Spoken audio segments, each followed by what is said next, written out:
Listen to the reporter, and he's tilting. I saw messing of this in World Trade Center, but they got soft though, didn't they? Yes. It got soft. Soft though, didn't they? Yes. Of business, but they got soft. I saw messing of business in World Trade Center.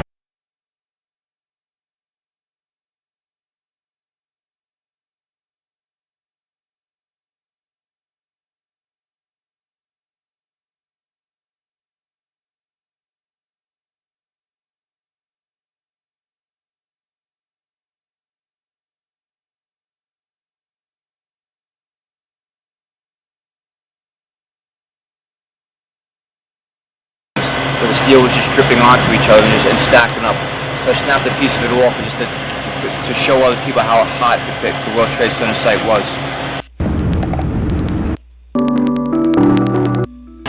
To show other people how hot to each other and stacking up.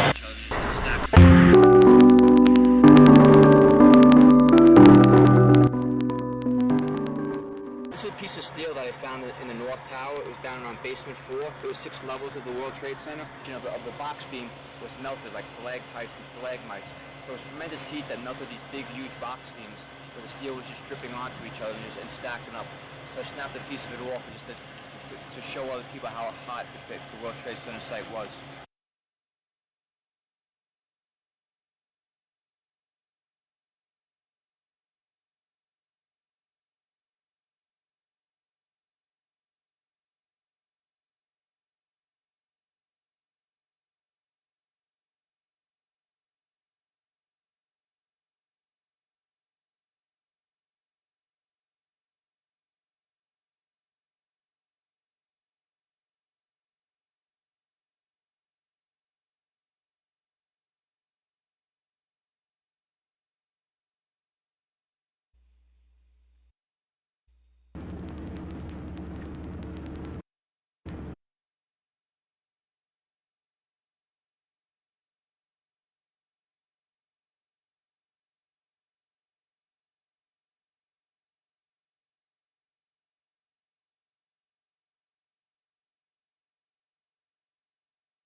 The World Trade Center, for us, started in 1962. The architect of Minoru Yamasaki received a commission to design the project.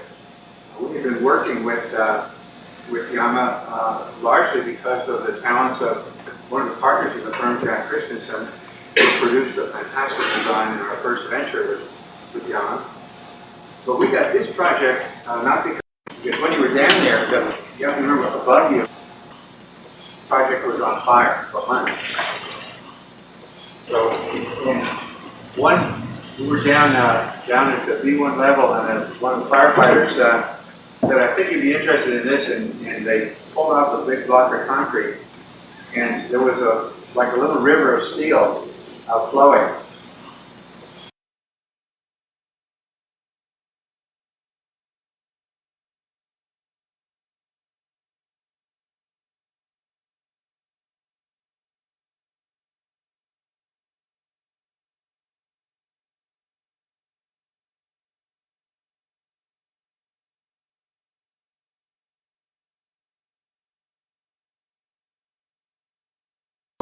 flowing. And there was like a little river of steel flowing. And one of the firefighters said, I think you'd be interested in this, and they pulled out the big block of concrete. And there was like a little river of steel flowing.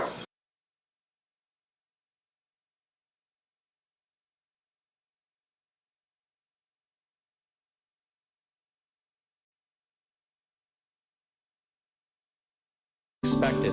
What I didn't know for years, what was investigation at Tower 7 had no physical evidence. How do you investigate a crime? Doesn't make sense. And Bill Rosati, he was here when it all happened. He saw it for himself. Bill, if you can just tell us what you saw, what you heard. I was standing like 2 blocks away, and all of a sudden I just seen a big flash, and then I seen the building coming down, and I just seen people just running everywhere, chaotic like.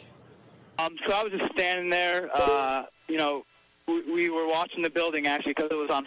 Standing there, we heard this sound that sounded on fire, and you know, we heard this sound that sounded like a clap of thunder. Turned around the building, and the windows all busted out, and you know, it was horrifying. And then you know, about a second later, the bottom floor caves out, and the plume. There, just so you can see it, is what we call the kind of the Fire Investigation 101. This is the most basic fire investigation manual there. This is for the 2001 edition. This is what should have been referred to, at least. It doesn't have to be followed exactly, but it should have been used as a guideline for the investigation. I'm just going to cover a few of the things that are in here. So NIST violated, and the initial investigators that did not protect this 19.2.4. Even the slightest use of an accelerant, we're going to test for it when there's no fatalities, when there's very little property damage. So to not do it on this, there is absolutely no excuse. I can't drive that point home enough. 18.15 is analyze fuel source. All available fuel sources should be considered and eliminated until one fuel can be identified as meeting all the physical damage criteria. For example, if you find pulverized concrete, which we all know there was in all 3 buildings, there was pulverized concrete, the only fuels that can create seeded explosions should be considered. So they shouldn't be considering fires. They shouldn't be doing that. It doesn't account for pulverized concrete. They should only be considering exotic accelerants and explosives.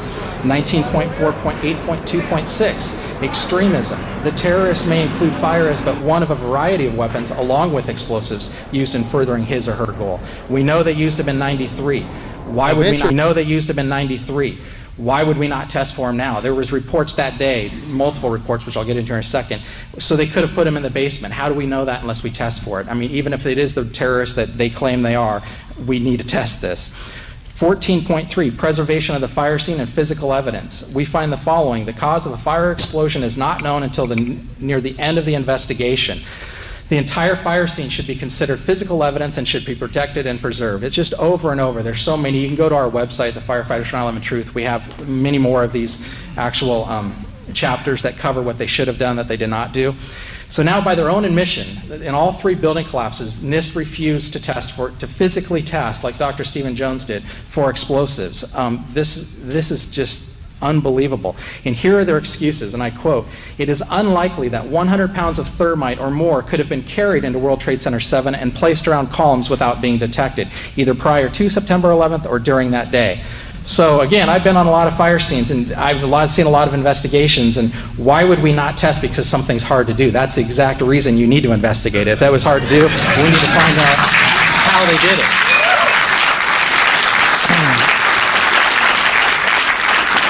And number 2, NIST excuse. In addition, no blast sounds were heard on the audio tracks of the video recordings during the collapse of World Trade Center 7 or reported by witnesses. That's one of the excuses why they didn't test. Well, apparently they didn't read Chapter 18. 18 is the general definition of explosions. Although an explosion is almost always accompanied by the production of a loud noise, the noise itself is not, in big bold letters, an essential element in the definition of an explosion. The generation and violent escape of gases are the primary criteria of an explosion. So that alone says they should have tested for it. But then we also, NIST has lied, and we can prove it. As soon as the new investigation happens, the evidence is out there for you to see right now. We have 118 first responders who reported explosions. We have the radio transmissions from FDNY members that are still recorded today that reported explosions. We have audio recordings. We have video recordings. I've personally talked to witnesses that heard them. So there's nothing short of saying they lied, and they need to be held accountable. And besides that, like I said, there is no excuse for not testing for explosives. And so at the very least, at the very best, even if you want to believe the official story, this was the most incompetent investigation of all time. And I've talked to a lot of investigators that were there, and I asked them the specific question, why did they refuse to test? They weren't the ones who refused, but NIST did. And they said, all they can answer is incompetence, or they tell me to shut up. They cannot give me any reason that follows national standards. So, but the reality, after all the research everybody here and the incredible people we're in the room with today have done, the reality is it was a criminal investigation to cover up the crime. So, just to finish, I'd like to read a quote. This is from a retired, decorated FDNY lieutenant. Anyone who knows the fire service, he is a stud. He worked on Ladder Company 26, Rescue Company 3, Rescue Company 1 in his career. Anyone who knows, those are amazing companies. Here's his comment. Trade Tower 7 by itself is the smoking gun. Not hit by an aircraft with only a few relatively small fires, it came down in a classic crimp and implosion, going straight into its basement. Something only very precise demolitions can accomplish, which takes days, if not weeks, to prepare. The 9/11 Commission didn't even mention it, and FEMA actually stated they didn't know why it collapsed and left it that. Brothers, I know that the above implications are hard, almost unthinkable, but the official explanation is utter nonsense, and 343 of our murdered brothers are crying out for justice. Yeah. Thank you. Thank you very much.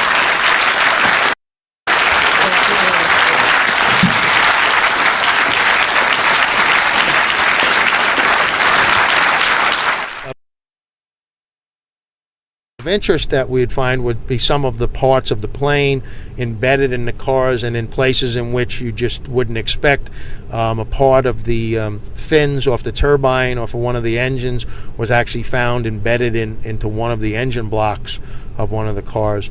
But I think the most unique thing about this investigation has just been the unbelievable damage, the levels of heat in which, in certain instances, firearms were found in some of the vehicles that had completely melted down, and the temperatures that we were told were in the area of 3,000 to 4,000 degrees, that they melted a steel revolver down into a blob of metal again.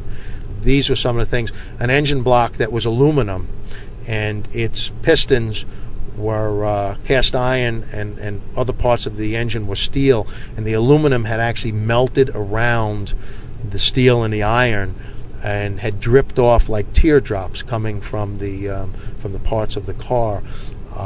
Fronts of automobiles that just melted away from the extreme heat, and yet the rest of the automobile was otherwise intact. And these steel automobiles that give people such belief in being secure and well made while they're driving 70 miles an hour on a highway are found to be little piles of tin cans after they've been struck by the immensity of this attack.